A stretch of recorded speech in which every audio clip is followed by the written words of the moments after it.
Hello friends, my self पर्व पारेख और आज की इस वीडियो में हम डिस्कस करेंगे class 10th science chapter 2 acid base and salts part 2।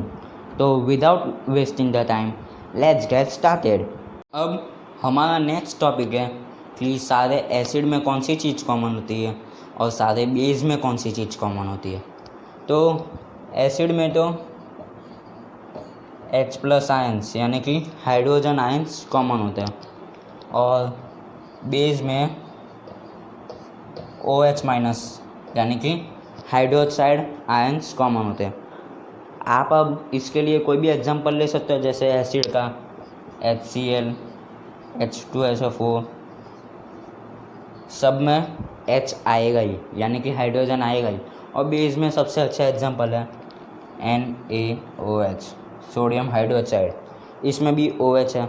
सिर्फ एक अमोनिया है NH3 अमोनिया, इसमें OH नहीं है, फिर भी वो बेस है, वो बेस की तरह रिएक्ट करता है। ठीक है, तो आगे हम पढ़ेंगे कि जब ये एसिड और बेस वाटर में मिक्स होते हैं तो क्या फॉर्म होता है। तो एसिड में हम HCl लेंगे प्लस वाटर H2O, ठीक है। तो ये बनेगा H3O प्लस Cl, ठीक है। ये H3O जो है वो हाइड्रोनियम है, हाइड्रोनियम यानी कि HCl ही नहीं, कोई भी एसिड जब वाटर के साथ मिक्स होता है तो हाइड्रोनियम आयन बनाता है। इसमें ये हाइड्रोनियम जो है वो प्लस है और Cl- है, ठीक है। हाइड्रोनियम आयन पॉजिटिव है, Cl नेगेटिव है। तो कोई भी एसिड जब वाटर के साथ मिक्स होता है तो हाइड्रोनियम आयन बनाता है और इसी को कहते हैं dilution of acid. Dilution of acid, जब कोई एसिड पानी में मिक्स होता है तो हाइड्रोनियम आयन्स फॉर्म होता है, जिसको कहते हैं डाइल्यूशन ऑफ एसिड। अब बेस में हम बात करें तो NaOH प्लस H2O, ठीक है। NaOH sodium hydroxide plus H2O, तो ये फॉर्म करेगा Na प्लस और OH-। जब ये वाटर के साथ मिलता है तो हाइड्रोक्साइड आयन फॉर्म करते हैं। ये ही नहीं, कोई भी बेस जब वाटर के साथ मिक्स होता है तो हाइड्रोक्साइड OH आयंस प्रोड्यूस करता है। तो वापस जब एसिड वाटर के साथ मिक्स होता है तो हाइड्रोनियम आयन प्रोड्यूस करता है जो है H3O, जिसको कहते हैं डाइल्यूशन ऑफ एसिड, इस प्रोसेस को। और जब बेस वाटर के साथ मिक्स होते हैं तो उसमें हाइड्रोक्साइड यानी कि OH आयन प्रोड्यूस होते हैं, ठीक है। इससे क्या होता है, एसिड या बेस उसकी पावर कम हो जाती है। एसिड अगर स्ट्रॉन्ग एसिड है तो वो वीक एसिड में बन जाएगा डाइल्यूशन के बाद। तो कभी बहुत सारे रिएक्शन में डायरेक्ट एसिड नहीं लेते हैं, एसिड को डाइल्यूट करते हैं यानी कि पानी में मिला के यूज़ करते हैं ताकि उसका असर ज़्यादा ना हो, ठीक है। तो मैंने बोला एसिड में हाइड्रोनियम आयन प्रोड्यूस होते हैं और बेस में हाइड्रोक्साइड आयन प्रोड्यूस होते हैं जब वो पानी में मिलाए जाते हैं। तो क्या हम इससे बेस या एसिड की पावर का पता लगा सकते हैं, या फिर वो एसिड है या बेस है उसका पता लगा सकते हैं। जैसे कि लिटमस पेपर से हम ये तो पता लगा सकते हैं कि वो एसिड है कि बेस है, लेकिन लिटमस पेपर से हमें ये नहीं पता चलेगा कि वो स्ट्रॉन्ग एसिड है या स्ट्रॉन्ग बेस है, वीक एसिड है या वीक बेस है, ठीक है। तो हम ये हाइड्रोनियम आयन और हाइड्रोक्साइड आयन दोनों में हाइड्रोजन कॉमन है, तो ये हाइड्रोजन की मदद से हम ये पता लगा सकते हैं कि वो एसिड है या बेस है। और अगर एसिड है तो स्ट्रॉन्ग एसिड है या वीक एसिड है, और अगर बेस है तो स्ट्रॉन्ग बेस है या वीक बेस है। तो उसका आंसर है हाँ, हम हाइड्रोजन की मदद से वो पता लगा सकते हैं और उसको कहते हैं pH। P का मतलब है पावर और H का हाइड्रोजन। Power of hydrogen. लेकिन ये जर्मनी में इन्वेंट हुआ था, इसलिए P का मतलब है पोटेंस, POTENZ, पोटेंस। पोटेंस का मतलब है पावर। पोटेंस जर्मनी वर्ड है और उसका हम अगर इंग्लिश में ट्रांसलेशन करें तो पावर होता है, यानी कि पोटेंस ऑफ हाइड्रोजन, यानी कि पावर ऑफ हाइड्रोजन जो है pH। तो pH है उसमें टोटल 14 नंबर होते हैं, 1 2 3 4 5 6 7 8 9 10 11 12 13 14, ठीक है। अब जब हम कोई एसिड को डाइल्यूट करके यानी कि वाटर में मिक्स करके pH पेपर जो होता है, pH का एक पेपर होता है, pH पेपर हम उसमें डीप करते हैं तो वो एक कलर बताता है। सबका अपना अपना कलर है जो टेक्स्ट बुक में दिया हुआ है पेज नंबर 26 पे।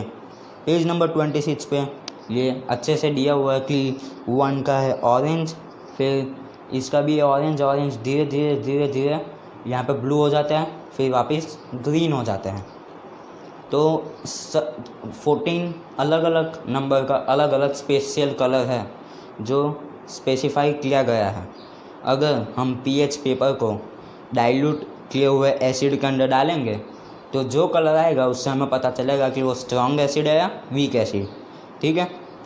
अगर वो नंबर 1 to 7 में है तो एसिड है, अगर वो कलर 1 to 7 के अंदर आया तो एसिड है, और अगर 7 to 14 के अंदर आया तो वो बेस है।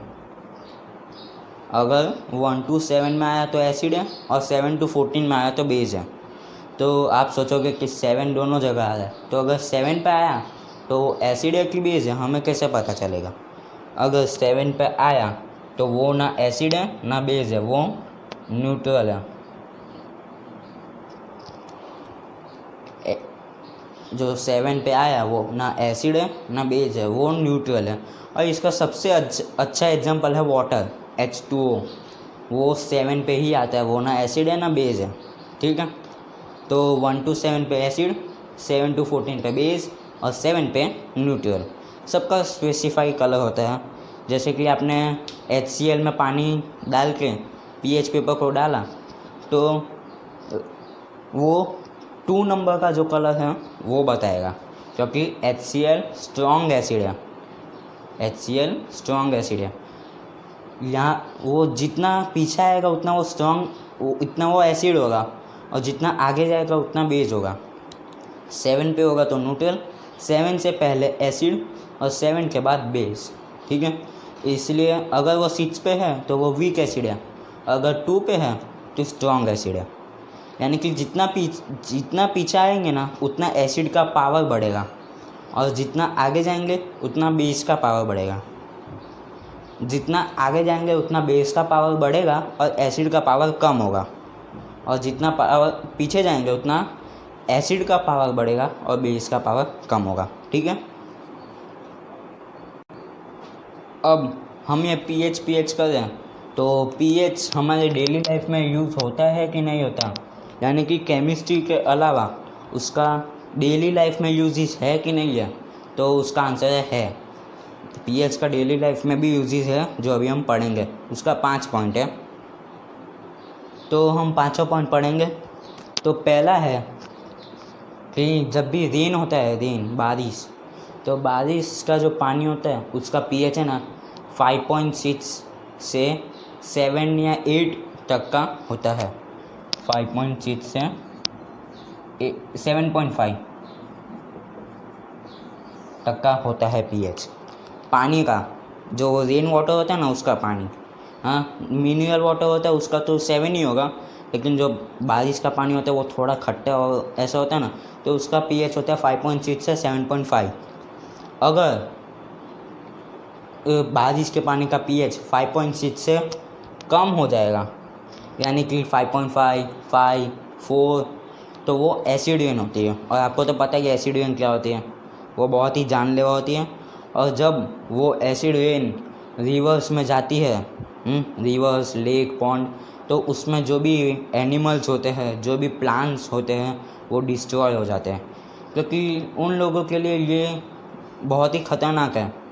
इसलिए अगर रेन वाटर का pH 5.6 से कम जाएगा तो एसिड रेन होगा, जिससे रिवर्स में जो प्लांट्स और एनिमल्स होते हैं वो डिस्ट्रॉय हो जाते हैं।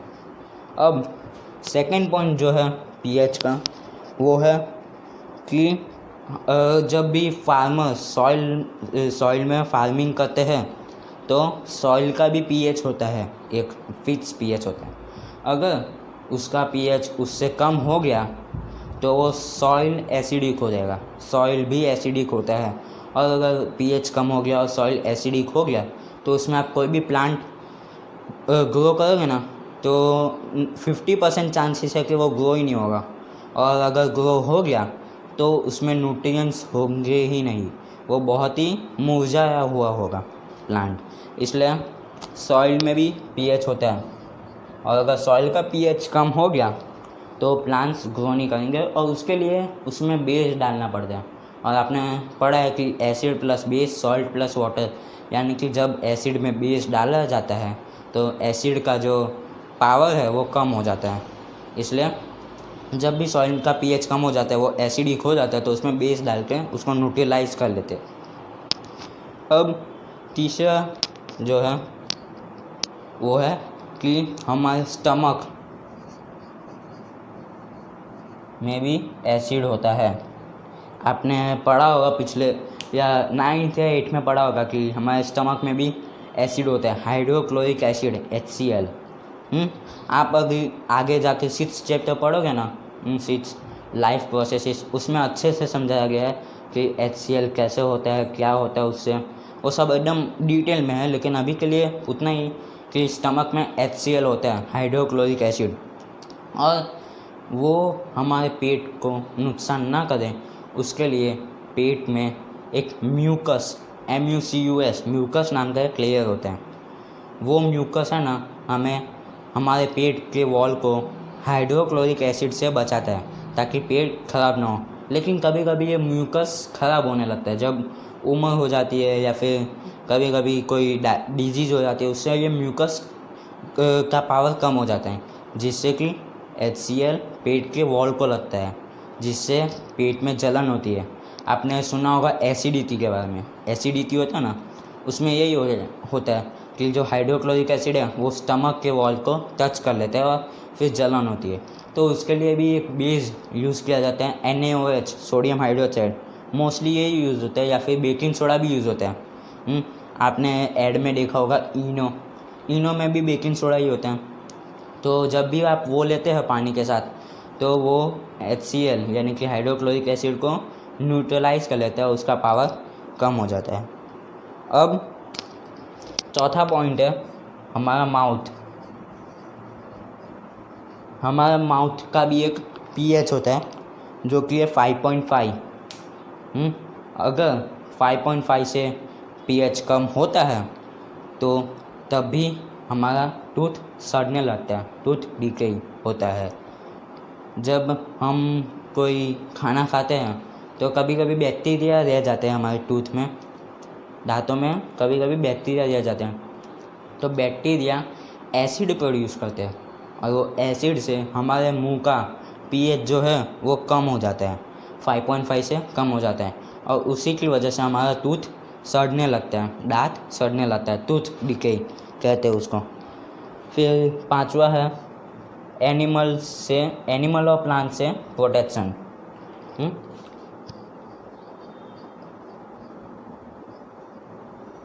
यानी कि जब भी कोई चींटी एंट हमें बाइट करती है तो वो भी एक एसिड प्रोड्यूस करती है, वो तो आपको पता ही होगा। तो वो एसिड प्रोड्यूस करती है, तो जब भी वो काटती है तो हमें जलन होती है।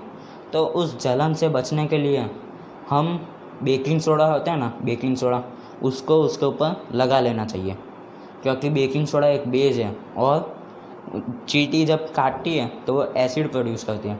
तो जब भी हम बेस लगाएंगे तो वो एसिड को न्यूट्रलाइज कर लेगी, ठीक है। और सिर्फ चींटी नहीं, कोई कोई प्लांट्स भी होते हैं, पॉइजनस प्लांट्स होते हैं ना, वो भी जब उसका डंक हमें लगता है तो एसिड प्रोड्यूस करते हैं और उससे बचने के लिए हम बेकिंग सोडा या फिर कोई भी बेस लगा सकते हैं। ठीक है, तो ये था importance of pH in our daily life. यहाँ पे हमारा ये पार्ट ख़त्म होता है। नेक्स्ट वीडियो के लिए आप यहाँ पे ऊपर आई बटन पे क्लिक कर सकते हो। Thanks for watching.